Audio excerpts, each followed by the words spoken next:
তো ভিউয়ার্স, এই ভিডিওর প্রথম অংশে আমি যে টুইং সম্পর্কে বলতেছিলাম, জাহাজে কয়ভাবে টুইং করা হয়।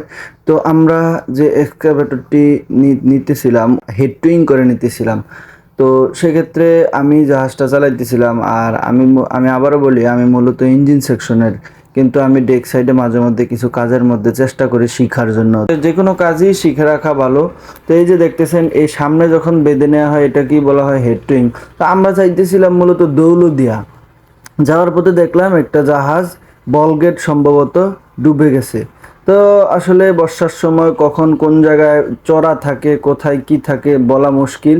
তো সবাই সাবধানে জাহাজ চলাচল করবেন নির্দিষ্ট রুট। যে মূলত আমাদের এখানে একটি ড্রেজার কাটিংয়ের জন্য কাটিং পয়েন্টে যাইতেছিল, তো সেক্ষেত্রে যাওয়ার পথে কোম্পানিতে আটকে গিয়েছে। তো সেজন্য আমরা এই এক্সকাভেটরটি ওইখানে আমাদের ধরলেও যাবে না, তবে এক্সকাভেটর পন্টুনের ড্রাফট কম, তাই সে যাইতে পারবে। তো এই ছিল আমাদের ডেজার্টটা, এবং সাথে টাগবোটও ছিল।